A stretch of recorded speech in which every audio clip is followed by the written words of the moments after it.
ngasih singkong dapat kambing.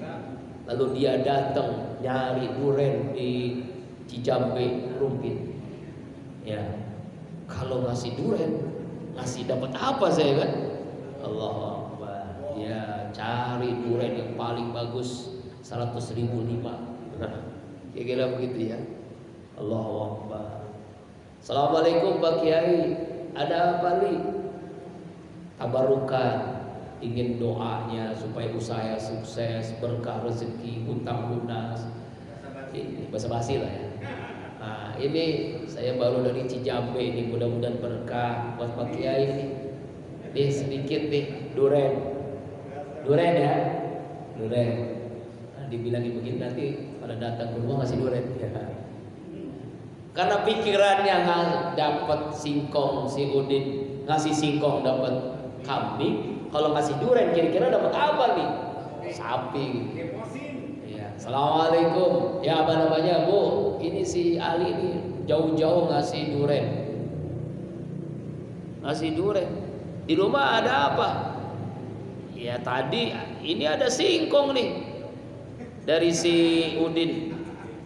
Ya udah. Bawa aja nih. Akhir-akhirnya ya si Pak Kiai ini Din, ada Ali nih, ada singkong, mudah-mudahan bawa keberkahan, bawa ke rumah buat kamu, buat keluarga kamu. Allahu Akbar.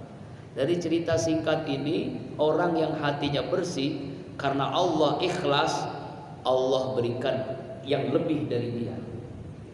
Dia nggak pengen apa-apa, yang penting berkah, yang penting doa dari Pak Kiai. Tapi di dunia sudah kelihatan, gara-gara singkong dapat kambing. Apalagi di akhirat lebih daripada itu. Makanya jelas dalilnya, wa may yattaqillah yaj'al lahu makhraja wa yarzuqhu min haitsu la yahtasib. Siapa orang yang sungguh-sungguh bertakwa kepada Allah, Allah berikan jalan keluar masalah hidupnya, dan Allah berikan rezeki dari arah yang tidak disangka-sangka. Apalagi di akhirat, pasti Allah berikan lebih daripada yang diinginkan di dunia.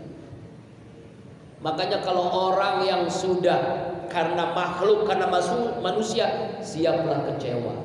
Tapi karena Allah nggak ada yang kecewa ya. Karena Allah sih hatinya sudah lurus mencari ridha Allah, Allah memberikan yang lebih daripada yang diinginkannya. Nah itulah pentingnya luruskan niat. Ya itulah tahalli itu ikhlas. Ikhlas itu tahalli, kita isi dengan ikhlas, dengan sabar, dengan syukur, dengan qanaah, dengan iman, dengan takwa. Inilah majelis ilmu ini nih, masya Allah. Tanpa kita sadari Pak, itu kan malaikat hadir, malaikat mendoakan kita, kita berdoa diaminkan oleh para malaikat. Bahkan kita berdiri, kita pulang ke rumah, ya malaikat tuh sampai mau ngomong begini. Ini dalam hadis sahih Rasulullah SAW bersabda, "Qumu qad ghafarallahu dzunubakum wa budilat sayiatikum hasanat." Berdirilah kalian, sungguh Allah telah mengampuni seluruh dosa-dosa kalian, dan Allah mengganti sifat buruk kalian dengan sifat yang mulia. Jadi kita ini ikhlas, kita ini sabar, syukur, qanaah, Allah yang ngasih. Karena kita hadir di majelis ilmu, di pengajian ini, karena malaikat mendoakan kita. Sampai begitu tuh malaikat ngomong begitu, ganti itu sifat buruknya dengan sifat mulia. Mudah-mudahan Allah berikan itu kepada kita semua, amin. Ini namanya tahalli. Jadi proses ini harus kita jalani kalau kita ingin hati kita bersih. Tahalli kita bersihkan dari akhlak yang jelek, baru tahalli kita hiasi dengan akhlak yang baik. Lalu, nah ini caranya. Nah caranya yaitu dengan ilmu. Kita pelajari tazkiyatun nafs itu apa, lalu kita amalkan, lalu kita ajarkan, kita sebarluaskan. Pelajari, amalkan, ajarkan. Seperti melempar batu di tembok, melempar bola kasti ke tembok, itu pasti kembali ke kita. Jadi kalau kita ingin hati bersih, ya akhlak mulia, ajarkan ke orang, maka Allah berikan itu.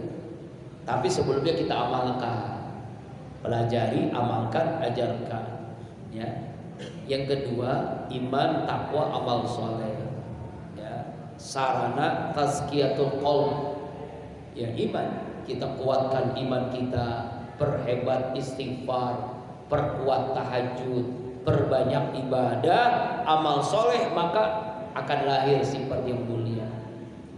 Kemudian iman dan jihad dengan harta dan jiwa. Harta kita lewat infak, sedekah, lewat menyantuni yatim, dengan wakaf, amal jariah. Nah, itu adalah sarana tazkiyatun nafs. Zakat, infak, sedekah. Makanya zakat itu artinya bersih. Orang yang melakukan zakat, hartanya bersih, hatinya bersih. Sedekah, dia benar-benar beriman kepada Allah. Infak, dia pinjam, Allah meminjam harta kita, padahal Allah yang ngasih. Saking hebatnya mulianya orang yang berinfak.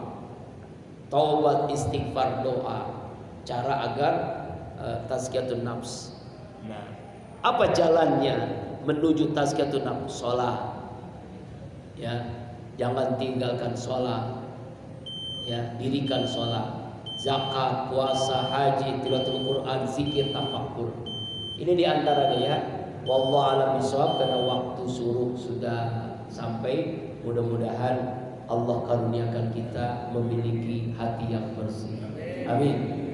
Insya Allah seperti biasa saya mengundang kepada seluruh jamaah Masjid Besar Riyadhus Shalihin bisa hadir di Majelis Dzikir Qalbun Salim setiap minggu kedua. Kalau Majelis Dzikir Az-Zikra setiap minggu pertama di Sentul kan, Majelis Dzikir Az-Zikra di Sentul Bogor itu setiap Ahad pertama bersama Kiai Haji Muhammad Abdul Syukur sebagai pengganti Ustadz Kiai Haji Muhammad Ali bin Ilham almarhum. Nah, di Qalbun Salim ini ada setiap minggu kedua. Ya, jadi mudah-mudahan kemarin perdana alhamdulillah hadir ya, lebih dari 200 orang lah sekitar itu Bapak Ibu yang hadir. Nah, saya mengundang nih jamaah besar Masjid Riyadhus Shalihin untuk hadir. Ya, minggu kedua mulainya acaranya sejam 3 sudah mulai. Salat tahajud berjamaah, lalu kita membaca 7 surah Yasin, Ar-Rahman, Waqiah, Al-Muluk, Al-Muzammil, surah Jin dan surah Al-Fajr. Setelah itu tausiah dari para guru. Alhamdulillah bulan yang lalu Kiai Haji Dr. Dimyati Qadr Zaman dan Kiai Haji Gaul, Kiai Gaul, Ustaz Abi Ridwan. Lalu zikir sampai jam 8 selesai. Karena mungkin Bapak Ibu hadir di Masjid Riyadhus Shalihin ini setiap minggu